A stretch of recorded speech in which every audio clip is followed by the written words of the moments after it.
All right, everyone, we are gearing up for further excitement in the markets. Hopefully you checked out ONDS stock as one of the best penny stocks to buy now, as we got some major news popping. I talked about the volatility that goes along with them and that these are the ones to watch for signs of those turnarounds. And I'll tell you what, today popped off with some news that's ONDS holding. So ONDS is that ticker symbol. But we're going to talk about what we could see in the markets. We'll also talk about those best penny stocks to buy now, why we should still be watching NVTS, why we should still be watching bigbear.ai, which had a decent day today, although there are some considerations we have to watch for a technical standpoint. And then RZLV continues to be, honestly, like, I'd say it's a nail biter right now, but it's a very exciting thing that could have a lot of promise that goes with it. But I'm going to keep on putting out there, keep on reminding you that we have NVIDIA earnings to watch out for, because that could definitely be that snapping event up or down from where we're at.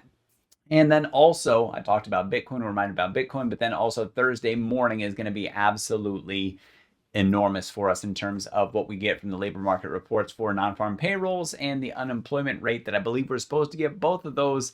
If it's 8:30 in the morning like usual, well, we'll see what we get. And it could be something that's very, very positive for the markets, or it could be something that's not so positive, we'll say. So let's kick things off with what we're seeing with the ETFs that track the major indices. So if we talk about the SPY, I have the weekly chart brought up here.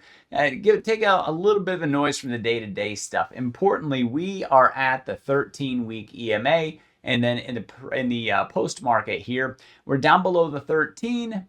And that could be something. Yeah, we find some support there. We're down below the 5. Could be that bearish crossover. Honestly, I think the next 2 days really do a lot to make or break that narrative, especially if we get news from NVIDIA that is a little bit sour, if you want, on AI, or a little bit to give enough of a pause on AI. That's enough to make the markets jank around a little bit. Now, mind you, if NVIDIA keeps the punch rolling at the party, talking about all the different deals and investments and the rapid expansion of AI, and that the gravy train just keeps on rolling, then it gives us that hope when we start to see NVIDIA creep back to the north. That could be absolutely huge.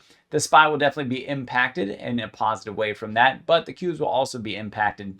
Now, just in case we do happen to head south, something that I'm looking for on the weekly chart is pretty much this coincidence, the coinciding of the top that we have over here, the last major peak that we had back in December and February, and that would take us just below this 50-month here, 50-week EMA, which would absolutely cause a lot of pain to be coming in. If people saw the market giving back that much, man, they would be shaking in their boots. I'm just saying, I think that would set up the first major opportunity. So if things don't go so well, that's something that I'm looking for. Now, before you jump into the comments, I get people coming in. So you're going to say the market's going to crash from here? No, but I will say that I am going to keep on tracking them. I am going to be prepared in case it does. And I also want to be able to take advantage of a drop on the way down with some sweet, sweet option plays as well. If you want to know about those, there is some coursework down in the description through Stockmo Academy. I partnered up with Stockmo, and you guys can check out those courses. I can tell you, as a lifelong learner and a career educator with my doctorate in education, I've vetted these courses myself, and they are sweet, they are pristine, they are easy to follow, and they can really set you up for success. Code word doctor when you sign up. Now, if we do happen to sell off that way, I want to know about it, because I don't want to be in long trades, especially with options. If the market's heading down, that's going to pull that bias down on that. So I want to be watchful for it. If instead we're going to find support here, I want to know that too. If we drop back to the daily chart to see what's going on, you can see that de-risking leading up to these days that we have the NVIDIA earnings and those labor market reports, and we want to be mindful of these moving averages. We already have the 5 down over 13, which is near-term weakness. If the 5 crosses the 50, or if the 13 crosses the 50, that can send us even further down. Now, this is the daily chart. You can see back here, the 1D is for every candle 1 day that you're looking at on this chart, and those bearish crossovers, the faster moving averages crossing down over the slower ones, are ones that can signal that we might see a little bit more weakness. The RSI in bearish territory, it is noteworthy that we are up above the 200-day, so you got to be careful not to take a bearish stance on stuff like this, or be too quick to be like, everything's gonna sell. Now that 623, where does that put us on that weekly chart that I was talking about? 614 is where we find that 50 EMA currently, and so 623 would be a little bit north of that. It would find us right around this area here where we saw that last little yucky week, if you will, where we lost about 2.5% for the SPY. Let's move from there into the Qs, because that one has even better coincidence, or maybe it's nearly the same, where we see this previous major peak that we have over here that happens to be December and February, that if the market should head down that way, that's where I'm looking for that opportunity to take a massive ride back up. And just take a look and see back here, this is what we had with the tariff situation when it first got announced, and the market absolutely hated it until it loved it. And that's where we poked down through that 50, almost near that 200 week. And man, oh man, does that create significant opportunities. Look at the last 2 times we touched the 50 week and look at the movements that followed that time. We have not gotten near it since. And back over here, which is in March of 23, that's where the last time we got the rocket ship for the Qs, where we broke up above the 50, held on to it as support. And this thing just, man, we even touched the 200 then. So that was the time then that we could start watching things turn back around. So this is why I talk about that opportunity, because that sets up those easier wins, if you will, when that market finds those strong technical areas to find that support. Now, if the Qs happens to take that rocket ship ride to the north instead, because NVIDIA earnings are great and they have great forward guidance for us and big tech continues to rally, well, we need to break back up above the 50-day, and that should be enough to do it. And then also the 5 and the 13. We want to see ourselves riding on top of the 5 and the 13 EMAs, because that's where you see that bullishness and that continued climb happen. If instead we reject and sell down below the 50, that's where that other stuff happens that I was talking about. IWM, massive opportunities there. 225 is still that number that I'm looking at for the moment, which is this peak. If the rest of the market pushes down like I talked about, and then we want to look back down to this previous neckline that we had that happens to be around 200 to 210 is where we're looking at from this inverse head and shoulders, with my price target hit on that I said is 248, and this thing actually pushed up slightly above that, about 2% above that. So that was a wonderful ride for IWM. Now, before I leave this, I do want to talk about these rays that I have on here, the green, the white, the yellow, and the red, because somebody asked me in the comments, is now the time to go leverage bullish on something like IWM? Well, if I go out to the monthly chart, I can show you a little bit better when I would like to go with leverage on the Russell 2000 stocks. And that's when we're down below this green line, when we see signs that we're going to start reversing back the other way, because that's when this thing really comes to life for us. Check out with the pandemic where we came almost down near that 200 month. So this is IWM, which tracks the Russell 2000 small caps. To me, that would have been that time to really start loading up on it, because this thing comes to life down below the green. Up above the red is where I'm a little bit more hesitant to take on leverage, at least in terms of trying to go super bullish with this, because it stays up there for a while, but as soon as the market changes its mind, that's where it comes back down. So for me, that leveraging to the upside is something that I would like to see it down below. Not financial advice, but if I were to consider such a thing, I would consider it certainly down below the green sooner than I would up above the red. So moving over to Bitcoin, I talked about this bounce that we could see down here, right at this 89,271. Actually, it was about 91 was where that horizontal line was in there. There we go. That's one of them. Where's the other one? There it is. So that line was 89,164. We found that bottom at 89,189. So $25 off, we'll say not so bad for that one, especially $25 out of nearly $90,000. I would say that's a pretty good percent error on that, if I do say so myself. So that coincides with this previous low that we saw over here. And so far a bounce. Now, the reason that I had that hidden, and we'll also hide this one, I wanted to show you these rays. Let's go out to the monthly chart so you can see a little bit more about it.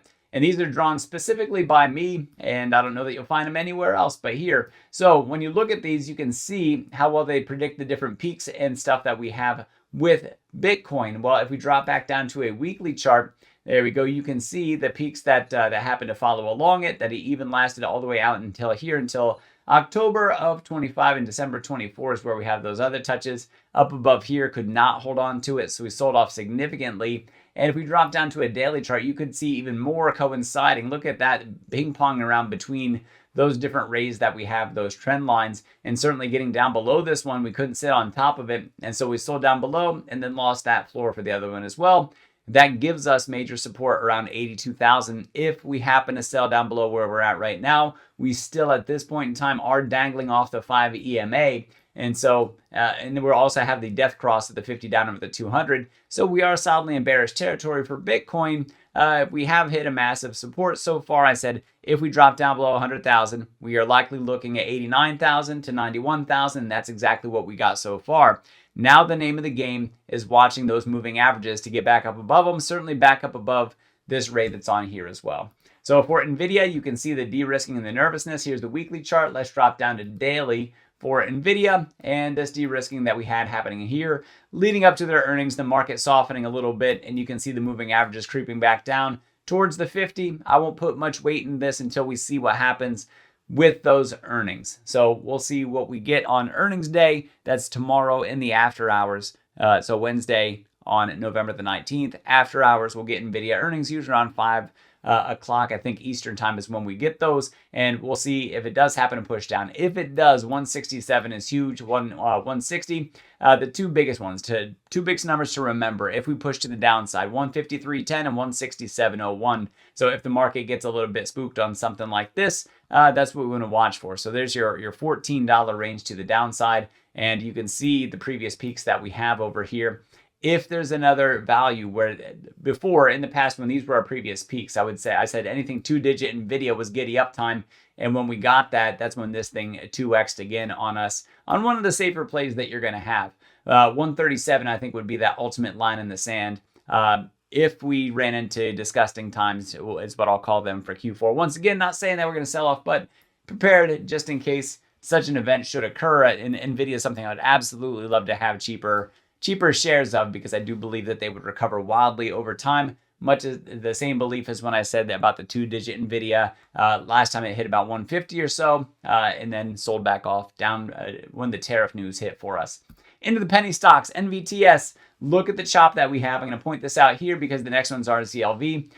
We don't have signs yet that Navitas Semiconductor is going to turn around, but it is slowing this rate of drop, this rate of decline that it had since the peak that we had over there. This, I believe, is holding its breath for NVIDIA earnings as well. It'd be nice if they got named with those earnings. I don't know that they will, but if they did, and it was like, hey, we're buying a lot of the new technology for the power management, something that runs a little bit cooler, a little bit more efficiently over the silicone. That's where NVTS's technology would come in, and that could really help them out and push them back to the other side. So NVIDIA earnings is the catalyst for NVTS stock.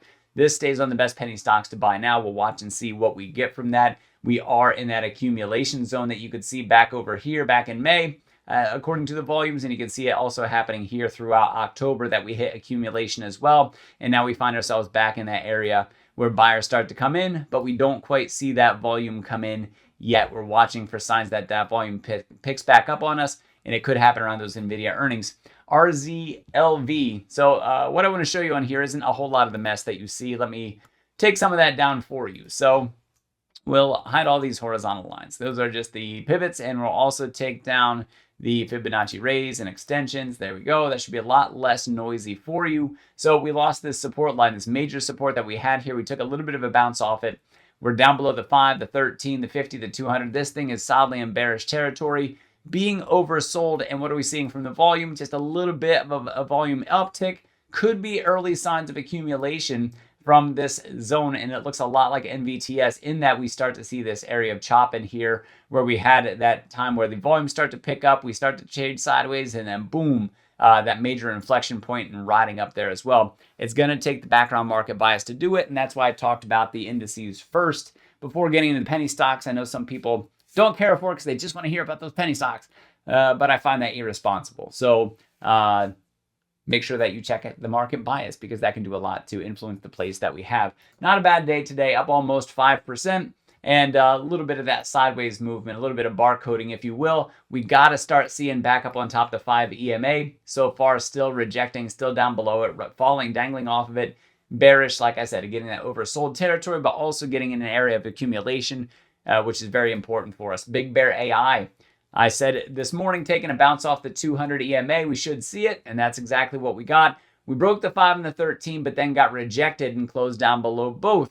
Not great after bouncing off the 200, but it's not too bad because we still are above it. So we tested the floor. We found out the floor held, so we went back up and tested the ceiling. The next thing that happens is that we find out where that new floor is. Is it higher, or is it back down where it was? Is it down below? Does that floor give way? Because if it does, well, then we are continue this pattern of lower highs and lower lows. Although I will say this minor low that we have so far, if this really is a low, is slightly up above this one. So you'll notice this high that we got was slightly above that one, but it's a minor high, if you will. It's not that major high peak that we had back over here.